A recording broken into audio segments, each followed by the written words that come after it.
Kevin McCarthy could get someone killed with his rhetoric. He's the Speaker of the House. He is second in line to the presidency, and he is taking a wrecking ball to the rule of law, and he is going to inspire and incite somebody to take up violence against law enforcement or somebody involved in this case.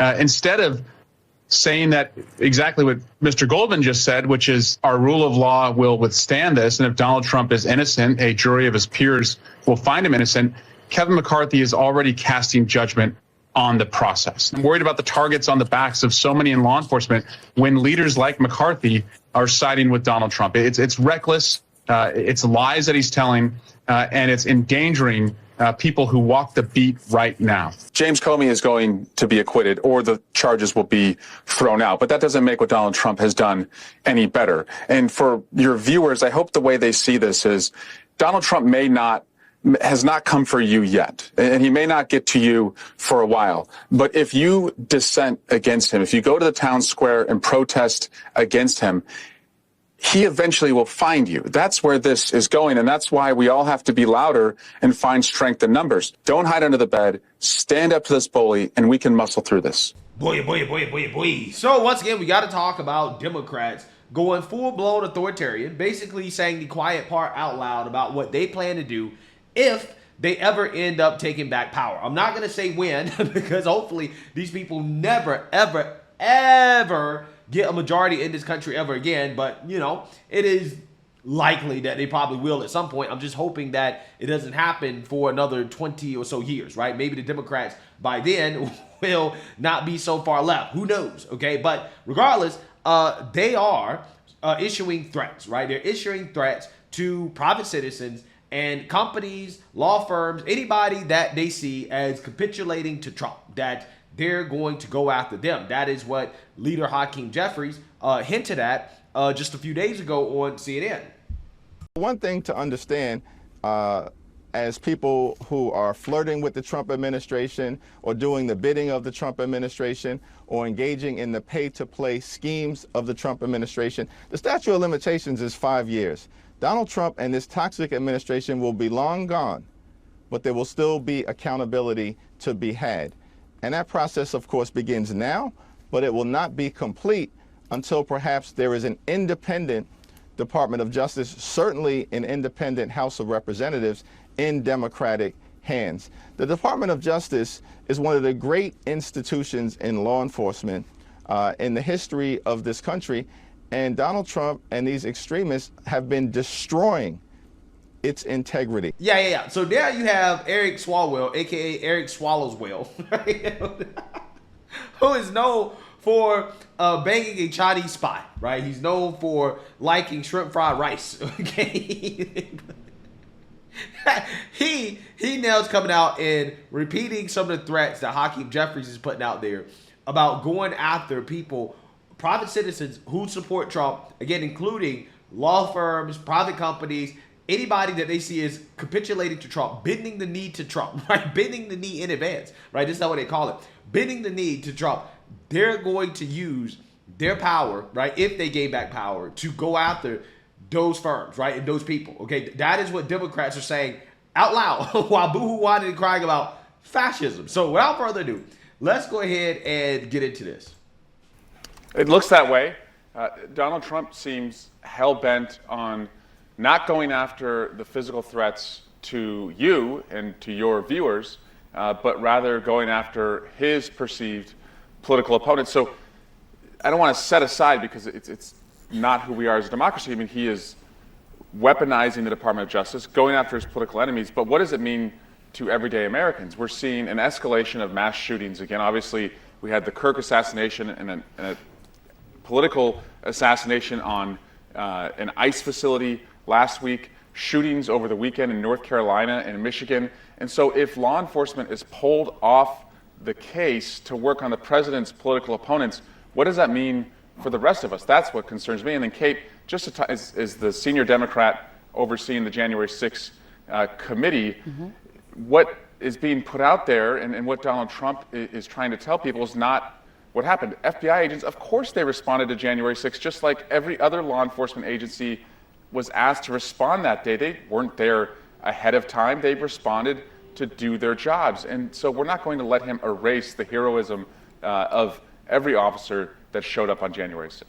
When you say you're not going so I want you guys to understand exactly what he's talking about here, right? Because we have more Democrat hypocrisy to talk about. She asked him about Christopher Wray and this idea that Trump would go after Christopher Wray, who is also a former FBI director, in the light of James Comey being indicted. Now, again, here's the problem for Democrats, okay? As you guys saw at the beginning of this video, Eric Swalwell, when President Trump was indicted, he got mad at Kevin McCarthy for calling out the weaponization of the DOJ going after President Trump, right? And he said, listen, you got to understand, we have a system, right? We have a grand jury system. We have a trial, right? We have a court. You have to let it all play out, okay? If Trump is guilty, then he's guilty. If he's innocent, then he's innocent. It doesn't matter if the DOJ is weaponized against him, right? Because we have a system, okay, designed to have checks and balances. It doesn't matter. Now, all of a sudden, when James Comey gets indicted, oh, they want to boo-hoo on and cry, right? Oh, this is unfair. The system is weaponized, right? Like, this is a threat to the rule of law, democracy, all this stuff. But again, when President Trump was going through this, all of these people said, no, let the process play out, right? And it's just so funny to me how now all of a sudden they don't want to let the process play out, okay? They now are concerned about the fact that James Comey or anybody who may face accountability, because that's what this is. This is not revenge. This is accountability. See, Democrats think that they're able to go after their political opponents. They can weaponize the justice system to go after their political opponents, but yet they should not be held accountable for that, right? No. You're being held accountable for crimes that you committed, right? That is what's happening. Nobody's above the law. But again, my point is that now all of a sudden they're upset because James Comey is going to have to spend a lot of money in order to defend himself, right, against these charges. But again, they weren't upset when that was happening to President Trump. They weren't upset when Letitia James went out of her way to campaign on going after the president and then strung together a fraudulent business fraud case in order to attempt to bankrupt the president, in which she tried to seize his assets in New York, right? Tried to seize his assets. Now, that got shot down by the appeals court because it was so ridiculous, so obviously political, and she weaponized her office in order to do that. Eric Swalwell has not spoken out about that. He has not said anything about that. He has not denounced that. So these people coming out here and talking about James Comey and whoever else may get indicted in the future, this is not a principal opposition to weaponization, right? This is them boo-hooing and crying because they perceive the weaponization as being used against them, right? Even though I don't know if it's being weaponized. All I know is that these people likely have committed crimes and we need to have investigations.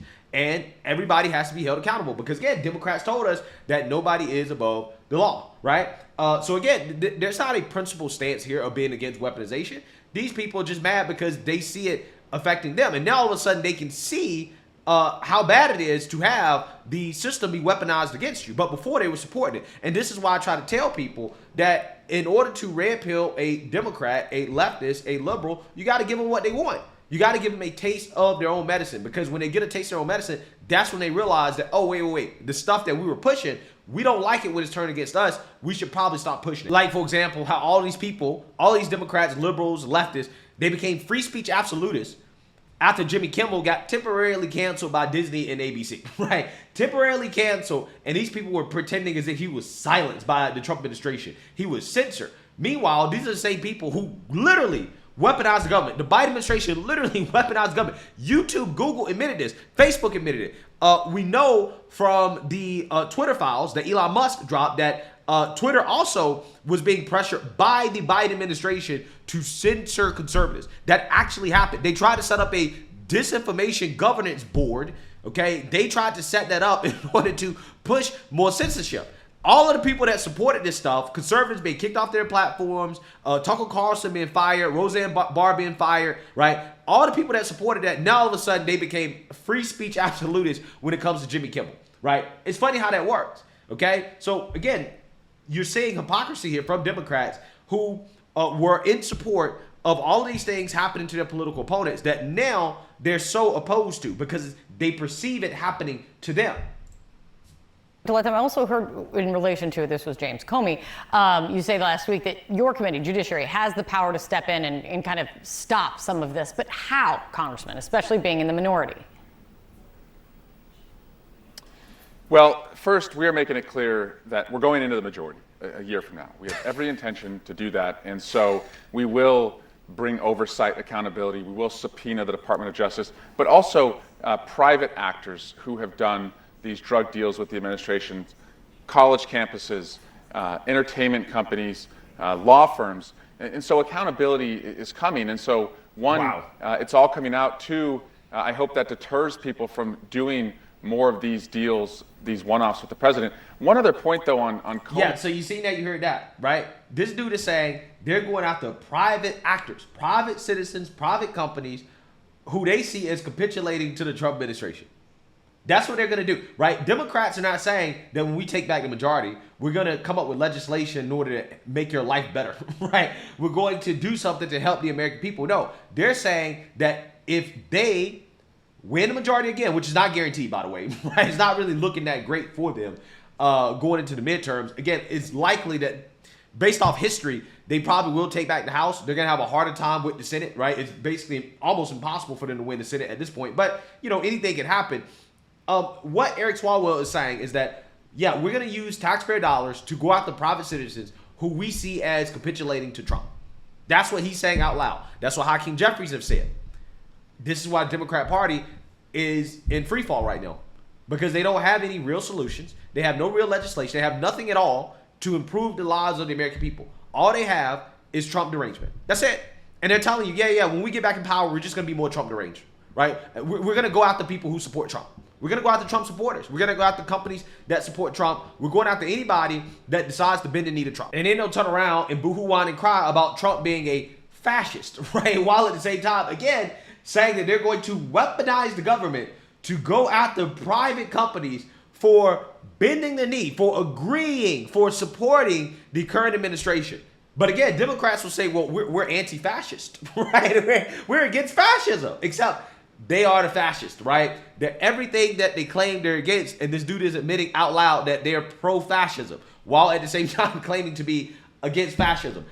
That is what fascism is. This is what fascism is. What Eric Swalwell is saying, we're going to bring accountability to private actors, private citizens, private companies for capitulating to this administration is straight up fascism, right? Because Democrats were used to these private entities being in bed with Democrats, right? When the culture was more aligned with the left and the Democrat Party. Now that the culture has shifted away from the Democrat Party, they're not aligned with the Democrats. In fact, again, liberals have become, leftists have become social pariahs at this point, right? Now they're saying, well, we want to force companies to fall back in line. We want to use the government to force companies to get back on our side. But they'll, again, point the finger at Trump and Trump supporters. You fascists, right? Nazis, right?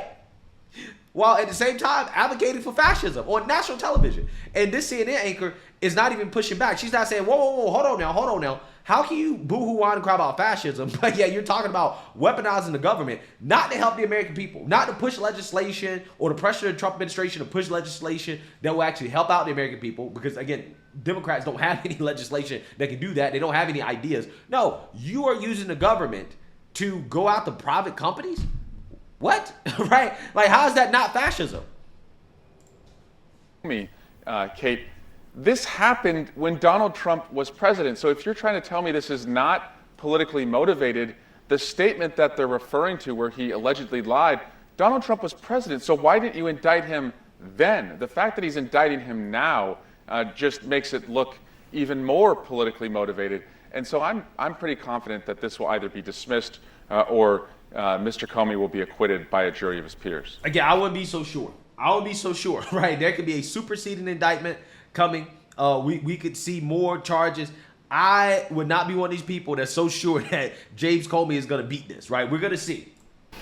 Come Wednesday morning, you are looking at a government shutdown.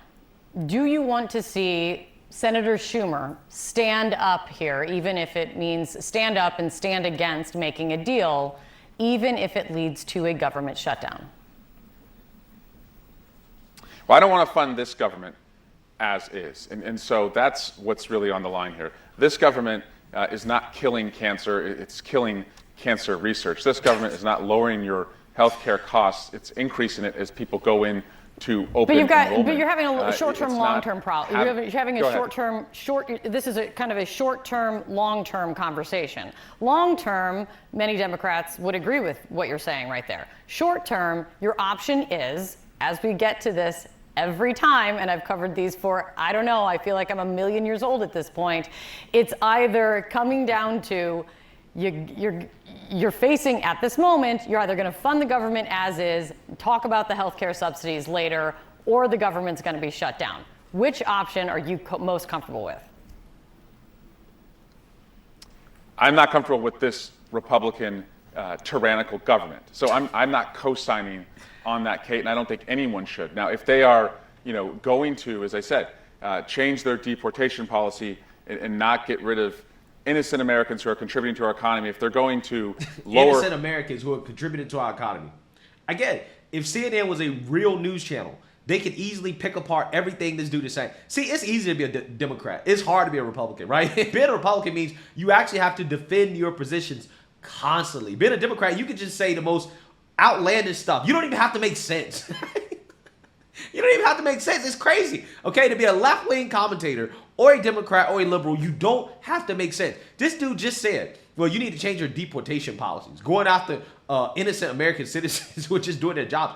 What are you talking about? There are no American citizens that are being deported. Okay? American citizens are not being deported. If you're an American citizen, you are not being deported. That's not happening. Okay? What he's saying doesn't make sense. What he's saying is that, well, he wants the Trump administration to stop deporting illegals. They want the Trump administration to allow illegals to get health care. They want to make Medicaid easier to access for people who don't want to work. Democrats are standing for things that the American people voted against, right? That is what this man is advocating for. He's advocating for things that are not popular. This is why he can't come out and tell the truth about it. This is why he has to try to frame it as if American citizens are being deported. Because if he actually came out here and said, truthfully and accurately that, yeah, we want President Trump to stop deporting illegals, he know that wouldn't sound great, right? He know that the vast majority of American people say, I'm not sure if I agree with that, right? I'm not sure if I support shutting down the government because you don't want the president to deport illegals. But that's what he's actually really saying. So again, CNN, what are you doing? What are you doing? Why are you not pushing back against this nonsense? He doesn't make sense, right? He sounds stupid. Healthcare costs and not get rid of the subsidies and Medicare cuts that they put in place. And if they are going to, as I referred to earlier, put back in place cancer research, as 40% of Americans are going to find out this year that they have a cancer diagnosis, I would sign off on that. But why would we want to continue to be, co-signees on this madness that is hurting our friends and neighbors and making us look less and less like America? This is a Republican-run government. They have the White House, the House, and the Senate. They've had plenty of months to put forward legislation where they could work with us to get this passed. They waited till the very last minute. Donald Trump set a meeting, canceled a meeting, reset a meeting. This is entirely on them. And as I said, I don't want to be a co-signee to this tyranny. It is to be seen who this entirely ends up being on if the government shut down and who eventually is blamed. But yeah, it's going to be Democrats, right? Listen to this dude talk. And this woman knows that, right? That's why she's saying what she's saying. This is why she's not going with the MSNBC talking points where they just flat out try to blame Republicans.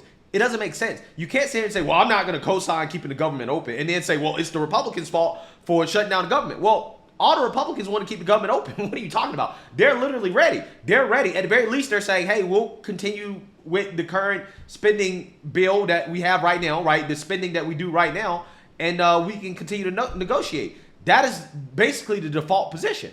Democrats are the ones rejecting it. So the shutdown is going to be on them, right? And again, they're not fooling anybody with this, right? But again, when you're a Democrat, you're allowed to go on national television and to say whatever. You don't have to make sense, right? You can be completely nonsensical and you're not going to get any pushback. Nobody's going to say, hey, you sound dumb, right? You might want to check your propaganda, right? You might want to check your talking points because your talking points aren't really making sense. But hey, if CNN actually did their job, the Democrats wouldn't come on the network, right? So I don't know. But let me know what you guys think. Make sure you like, comment, and subscribe. Most importantly, share a Black conservative perspective. Peace.